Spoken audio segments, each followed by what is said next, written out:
Today, let's meet Aaron Burr.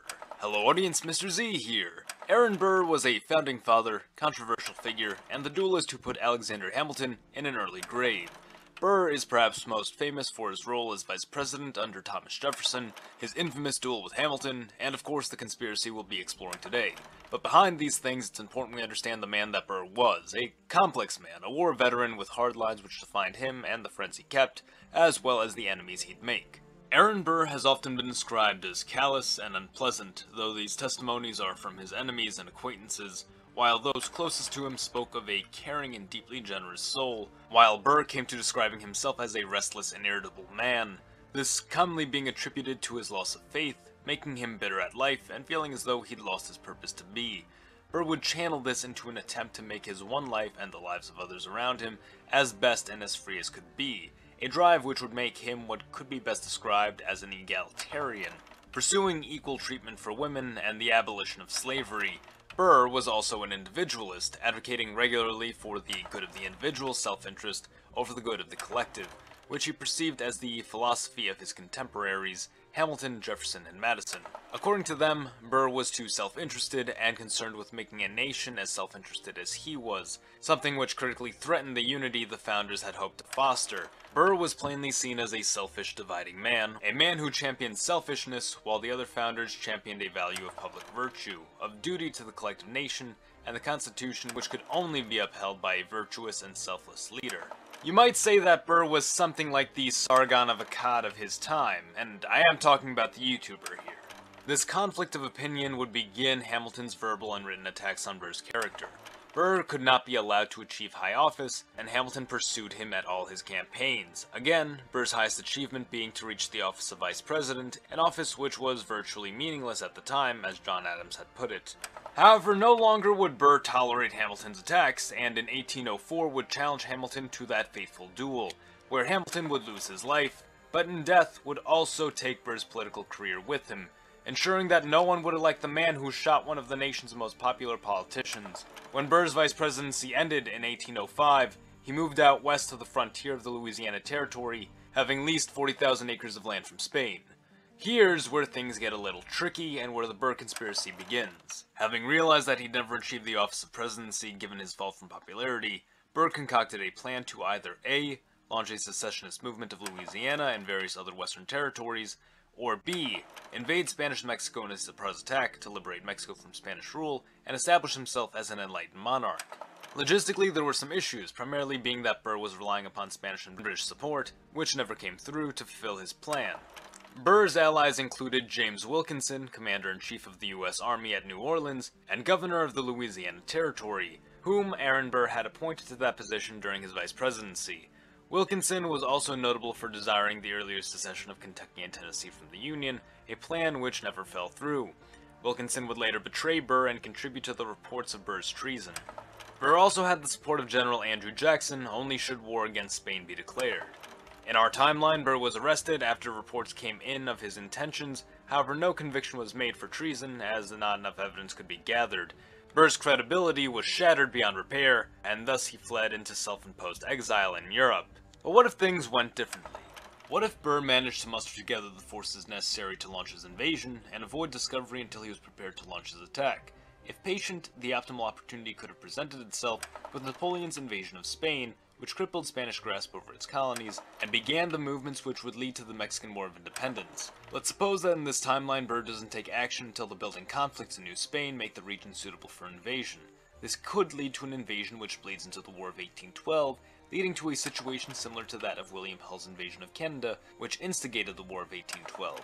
Burr and Hull would spin the United States into a major conflict against both Bourbon Spain and Britain, beginning a confusing military quagmire which would spawn alliances involving numerous foreign parties and further benefit Burr's efforts. So with all that out of the way, let's begin the scenario. The early months of 1812 seemed to favor the United States. A number of war-hawk politicians had been calling for retaliation against Britain in a second war of independence to assert dominance in the Americas following British capture of American ships and soldiers. Luckily for them, it would seem Napoleon in Europe had Great Britain on the ropes. Canada, being so far from the Imperial Navy and so close to themselves, was ripe for American liberation. So would a governor, William Hull, take it upon himself to spearhead that invasion.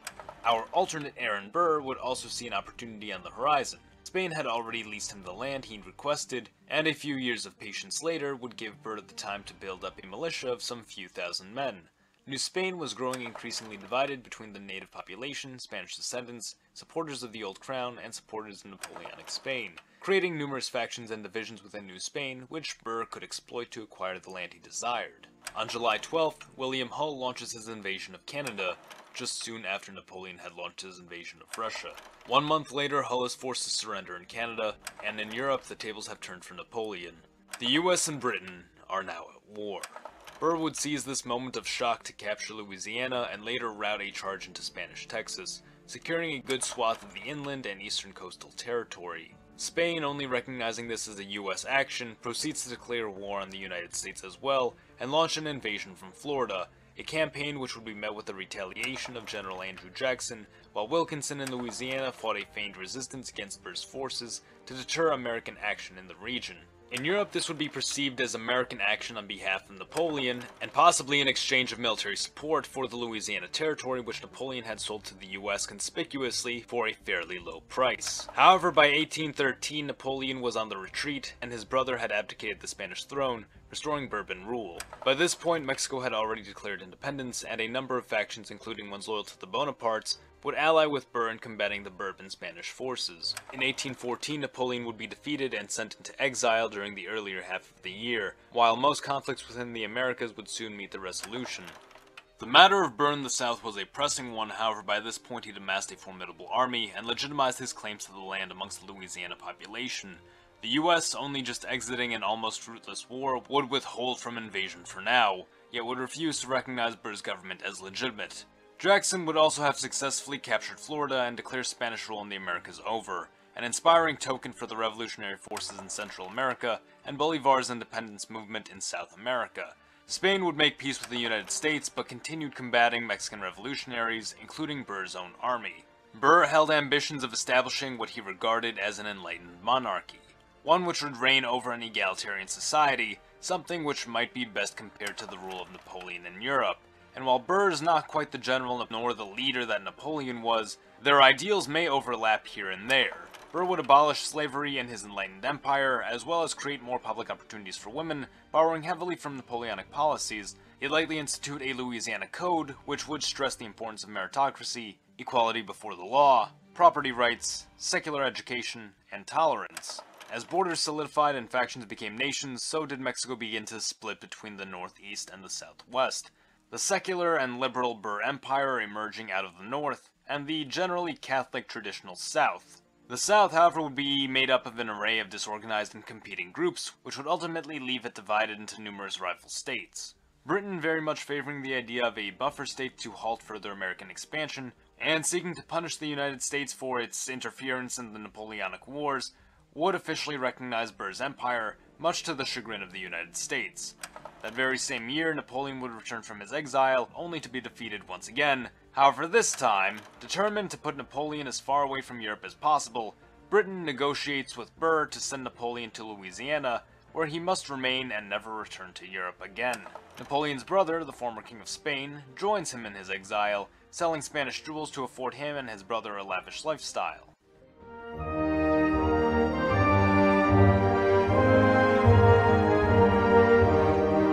Napoleon would bear witness to Burr's attempts at emulating his empire, however would be gravely disappointed to find poor translation of French Republican ideals into the American culture and lifestyle. A poor amalgamation which reminded him more of Britain than of France or the US. Thus, Napoleon, using his reputation, would begin personally conferring with Burr and advising him on the direction of the nation, soon earning a position as general of Burr's army and expanding territorial boundaries to the far western regions of Texas. The US would not be too keen to the expansion of Burr's empire, and as President Monroe would take the seat of power, so would he be faced with reclaiming the land he was once sent to France to negotiate for, fully understanding the value of Louisiana's New Orleans port and the lengths his predecessors had gone through and were ready to engage in to secure it. Burr's government was no real threat, not in the long term anyhow, but his presence still posed an insult to the United States, which had overwhelmingly resented him, despite his attempts to negotiate for peaceful coexistence with the United States. Napoleon under the Burr Empire would become a widely popular figure, holding meetings and establishing an alliance with Simón Bolívar, developing the Texas-Louisiana Army into a tactical highly skilled powerhouse, and reorganizing conquered lands in Central America around ethno-religious lines, dividing the region into 4 primary confederations of Spaniard-descendant Catholics in the northwest, a multiracial secular confederation in the northeast, of which he would appoint his brother to rule,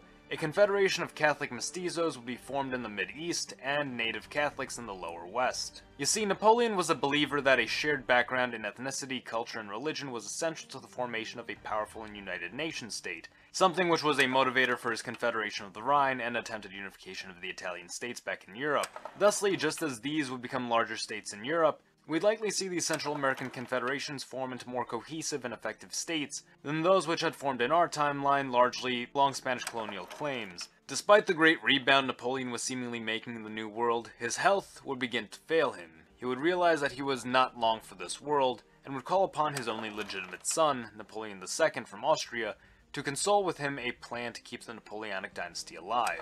Aaron Burr was growing old, and his sons, the ideal successors of the throne, were both unpopular to all, as they were both adopted and speculated to be illegitimate. Napoleon, on the other hand, was an international military celebrity, with a history and reputation amongst the French-descendant Louisiana population, whose numbers had been bolstered by many Napoleon loyalists who migrated from France to Texas, Louisiana, and those who had been there since the very beginning, having lived through his selling of the territory to the US, and who might just live to see him take it back.